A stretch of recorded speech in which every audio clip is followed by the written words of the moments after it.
क्या आपने कभी महसूस किया कि आपकी जिंदगी का सबसे बड़ा रास्ता वास्तव में आपके अपने मन के अंदर है?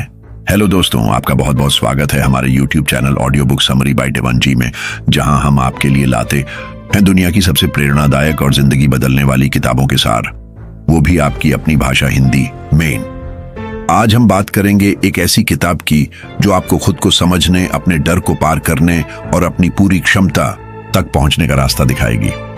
ये किताब है the mountain is you, transforming self sabotage into self mastery by Brianna west.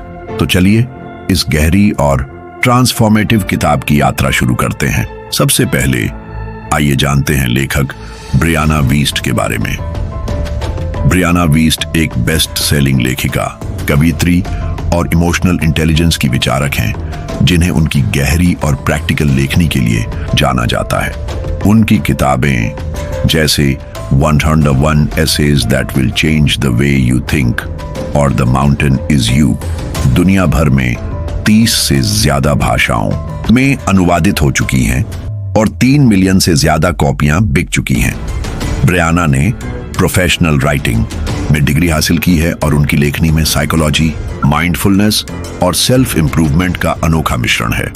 उनके इंस्टाग्राम पोस्ट्स और थॉट कैटलॉग के आर्टिकल्स लाखों लोगों को प्रेरित करते हैं। ब्रियाना का मानना है कि हमारी सबसे बड़ी बाधाएं बाहर नहीं बल्कि हमारे अपने मन के अंदर होती है और इन्हें पार करना ही सच्ची मास्टरी है। उनकी लेखनी आसान, सच्ची और आत्मा को छूने वाली है, जो आपको सोचने और बदलने के लिए प्रेरित करती है। The mountain is you, transforming self sabotage into self mastery एक ऐसी किताब है जो सेल्फ सैबोटेज यानी खुद को नुकसान पहुंचाने की आदत को समझने और उससे मुक्त होने का रास्ता दिखाती है। ब्रियाना वीस्ट कहती हैं कि हमारी जिंदगी की सबसे बड़ी चुनौती कोई बाहरी बाधा नहीं बल्कि हमारा खुद का मन है, जो डर, असुरक्षा और पुराने ट्रॉमास की वजह से हमें पीछे खींचता है। किताब में वो पहाड़ के रूपक का इस्तेमाल करती हैं, जो हमारे उन आंतरिक संघर्षों को दर्शाता है जिन्हें हमें पार करना होता है। ये किताब आपको सिखाती है कि कैसे आप अपने सेल्फ सैबोटेजिंग बिहेवियर्स को पहचानें, उनके कारणों को समझें और इमोशनल इंटेलिजेंस, माइंडफुलनेस और सेल्फ कंपैशन के जरिए अपनी जिंदगी को ट्रांसफॉर्म करें। किताब की भाषा गहरी लेकिन रिलेटेबल है और ये हर उस इंसान के लिए है जो अपनी जिंदगी में रुकावटों को पार करके अपनी सच्ची क्षमता तक पहुंचना चाहता है, चाहे वो स्टूडेंट हो, प्रोफेशनल हो या कोई क्रिएटिव पर्सन। किताब में प्रैक्टिकल टूल्स जैसे जर्नलिंग और माइक्रोशिफ्ट्स के साथ साथ साइकोलॉजिकल इंसाइट्स भी हैं, जो इसे एक गाइड एंड थेरेपी सेशन दोनों बनाते हैं। आइए किताब के कुछ मुख्य सिद्धांतों को विस्तार से समझते हैं और हर सिद्धांत के लिए 2 अनोखी और रिलेटेबल कहानियां सुनते हैं, ताकि आप इनका असर अपनी जिंदगी में देख सकें। सेल्फ सैबोटेज को पहचाने, identify your self sabotaging behaviours. Brianna कहती हैं कि सेल्फ सैबोटेज तब होता है जब हमारा मन 2 परस्पर विरोधी चाहतों के बीच फंस जाता है, एक जो हमें आगे ले जाना चाहती है और दूसरी जो हमें डर या असुरक्षा की वजह से रोकती है। इसे रोकने का पहला कदम है अपने सेल्फ सैबोटेजिंग बिहेवियर्स को पहचानना, जैसे प्रोक्रास्टिनेशन, नेगेटिव सेल्फ टॉक या जरूरी मौकों से बचना। रिया एक ग्राफिक डिजाइनर थी जो अपनी ड्रीम जॉब के लिए अप्लाई करना चाहती थी, लेकिन हर बार वो आखिरी मिनट पर बहाने बनाती थी, जैसे मेरा पोर्टफोलियो अभी परफेक्ट नहीं है। किताब पढ़ने के बाद उसने अपने सेल्फ सैबोटेज को पहचाना। वो असफलता के डर से डर रही थी। उसने जर्नलिंग शुरू की और लिखा कि उसका डर एक पुराने प्रोजेक्ट से आता है जो फेल हो गया था। उसने छोटा स्टेप लिया और सिर्फ एक जॉब एप्लीकेशन भेजा। इसने उसे कॉन्फिडेंस दिया और 2 महीने बाद उसे अपनी ड्रीम कंपनी में जॉब मिल गई। संजय एक कॉलेज स्टूडेंट था जो अपने असाइनमेंट्स को हमेशा आखिरी मिनट तक टाल देता था। उसे लगता था कि वो लेजी है, लेकिन किताब पढ़ने के बाद उसने समझा कि उसका प्रोक्रास्टिनेशन एक सेल्फ सैबोटेजिंग बिहेवियर है जो परफेक्शनिज्म से आता है। उसने अपने असाइनमेंट्स को छोटे हिस्सों में बांटा, जैसे पहले दिन सिर्फ आउटलाइन बनाना। इसने उसे मोमेंटम दिया और उसने अपने अगले सेमेस्टर में टॉप ग्रेड्स स्कोर किए। अपने डर के कारणों को समझें, understand the root causes of your fears. Brianna कहती हैं कि सेल्फ सैबोटेज के पीछे गहरे डर और अनप्रोसेस्ड ट्रॉमा होते हैं। इन कारणों को समझने के लिए जर्नलिंग, माइंडफुलनेस और सेल्फ रिफ्लेक्शन जरूरी है। प्रिया को हमेशा लगता था कि वो रिलेशनशिप्स में काफी अच्छी नहीं है और वो बार बार गलत पार्टनर्स को चुन लेती थी। किताब पढ़ने के बाद उसने जर्नलिंग के जरिए अपने डर का कारण ढूंढा। उसे बचपन में अपने पेरेंट्स से रिजेक्शन का डर था। उसने माइंडफुलनेस प्रैक्टिस शुरू की और अपने इमोशंस को बिना जज किए ऑब्जर्व किया। इसने उसे हेल्दी बाउंड्री सेट करने में मदद की और अब वो एक सपोर्टिव रिलेशनशिप में है। अजय एक मार्केटिंग प्रोफेशनल था जो पब्लिक स्पीकिंग से बचता था क्योंकि उसे लगता था कि लोग उसका मजाक उड़ाएंगे। किताब पढ़ने के बाद उसने अपने डर का कारण समझा। स्कूल में एक बार उसकी प्रेजेंटेशन पर हंसी हुई थी।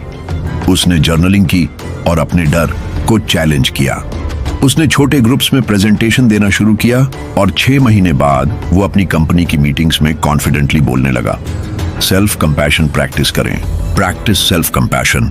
ब्रियाना कहती हैं कि सेल्फ सैबोटेज को रोकने के लिए जरूरी है कि आप खुद के साथ दयालु हों, अपनी गलतियों को माफ करें और खुद को उसी प्यार से देखें जैसे आप अपने किसी करीबी को देखते हैं। शीतल एक टीचर थी जिसे एक प्रमोशन से रिजेक्ट कर दिया गया था। वो खुद को कोसने लगी और सोचने लगी कि वो कभी कामयाब नहीं होगी। किताब पढ़ने के बाद उसने सेल्फ कंपैशन प्रैक्टिस की। उसने हर सुबह 5 मिनट खुद को पॉजिटिव अफर्मेशंस दी, जैसे मैं अपनी बेस्ट कोशिश कर रही हूं। उसने अपनी गलतियों को सीखने का मौका माना और नए स्किल्स सीखे। 1 साल बाद उसे डिपार्टमेंट हेड का रोल मिला। राहुल कई बार डाइट शुरू करता था, लेकिन 2 हफ्ते बाद छोड़ देता था और खुद को विल पावर की कमी वाला कहता था। किताब पढ़ने के बाद उसने सेल्फ कंपैशन अपनाया। उसने खुद को माफ किया और छोटे गोल सेट किए, जैसे हर दिन 10 मिनट वॉक करना। अगर वो एक दिन मिस करता तो बिना खुद को जज किए अगले दिन फिर शुरू करता। 6 महीने बाद उसने 10 किलो वजन कम किया और पहले से ज्यादा एनर्जेटिक फील करता है। माइक्रो शिफ्ट्स बनाएं।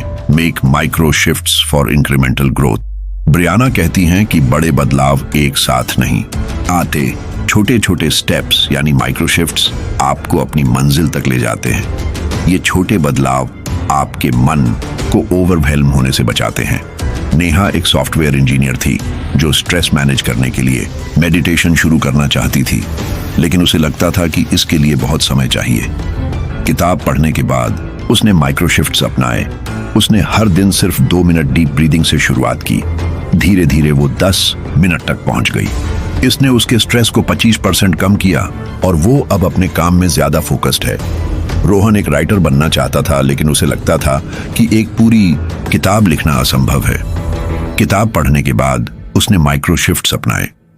उसने हर दिन सिर्फ 100 शब्द लिखने का गोल सेट किया। 6 महीने बाद उसके पास एक नॉवेल का फर्स्ट ड्राफ्ट तैयार था और वो अब पब्लिशिंग के लिए अप्रोच कर रहा है। अपने फ्यूचर सेल्फ की कल्पना करें। Visualise your future self. Brianna कहती हैं कि अपने उस वर्जन की कल्पना करें जो आप बनना चाहते हैं। ये विजुअलाइजेशन आपको सही दिशा में कदम उठाने के लिए प्रेरित करता है और आपके सेल्फ सैबोटेज को कम करता है। माया एक हाउसवाइफ थी जो अपना बेकरी बिजनेस शुरू करना चाहती थी, लेकिन उसे लगता था कि वो इसके लायक नहीं है। किताब पढ़ने के बाद उसने हर दिन 5 मिनट अपने फ्यूचर सेल्फ की कल्पना की। वो एक सक्सेसफुल बेकरी की मालकिन है। इसने उसे छोटे स्टेप्स लेने के लिए प्रेरित किया, जैसे लोकल मार्केट में अपने केक बेचना। 1 साल बाद उसने अपनी छोटी बेकरी खोल ली। विक्रम एक ऑफिस वर्कर था जो फिट होना चाहता था, लेकिन जिम जाने से डरता था। किताब पढ़ने के बाद उसने अपने फ्यूचर सेल्फ को विजुअलाइज किया। वो एक हेल्दी और कॉन्फिडेंट इंसान है। इसने उसे जिम ज्वाइन करने की हिम्मत दी। उसने हफ्ते में 3 दिन वर्कआउट शुरू किया और 8 महीने बाद वो अपने पहले 5K मैराथन के लिए ट्रेनिंग कर रहा है। दोस्तों, अब मैं आपको एक छोटी सी कहानी सुनाता हूँ। अनुज एक 26 साल का प्रोफेशनल था जो अपनी जिंदगी में स्टक फील करता था। वो अपनी जॉब में प्रमोशन चाहता था, लेकिन हमेशा जरूरी प्रोजेक्ट्स को टाल देता था। उसे लगता था कि वो कभी कामयाब नहीं होगा। फिर उसने द माउंटेन इज यू पढ़ी। उसने अपने सेल्फ सैबोटेज को पहचाना। वो प्रोक्रास्टिनेशन करता था क्योंकि उसे फेल होने का डर था। उसने अपने डर का कारण समझा। स्कूल में एक बार उसका प्रोजेक्ट रिजेक्ट हुआ था। उसने सेल्फ कंपैशन प्रैक्टिस की और खुद को माफ किया। उसने माइक्रो शिफ्ट्स अपनाए, जैसे हर दिन 15 मिनट अपने प्रोजेक्ट पर काम करना। उसने अपने फ्यूचर सेल्फ को विजुअलाइज किया। वो एक कॉन्फिडेंट लीडर है। आज अनुज अपनी कंपनी में प्रोजेक्ट मैनेजर है और अपनी जिंदगी से संतुष्ट है। अनुज की कहानी हमें सिखाती है कि हमारा सबसे बड़ा पहाड़ हमारा अपना मन है और इसे पार करना ही सच्ची जीत है। दोस्तों, अब आपकी बारी है। कमेंट बॉक्स में हमें बताइए, क्या आपने कभी अपने सेल्फ सैबोटेज को पहचाना, अपने डर को पार किया, या छोटे स्टेप्स लेकर अपनी जिंदगी बदली? या फिर आप ब्रियाना वीस्ट के कौन से सिद्धांत को अपनी जिंदगी में अपनाना चाहेंगे? आपकी कहानी दूसरों को प्रेरित कर सकती है। अगर आपको ये वीडियो पसंद आया तो प्लीज इसे लाइक करें, अपने दोस्तों और फैमिली के साथ शेयर करें और हमारे channel audio book summary by Devan ji को सब्सक्राइब करना न भूलें। हम आपके लिए ऐसी ही प्रेरणादायक और जिंदगी बदलने वाली किताबों के सार लाते रहेंगे। तो बेल आइकन दबाइए ताकि आपको हमारे हर नए वीडियो की नोटिफिकेशन मिले। मिलते हैं अगले वीडियो में। तब तक अपने उस पहाड़ को पहचानो और अपनी सच्ची क्षमता की ओर बढ़ो।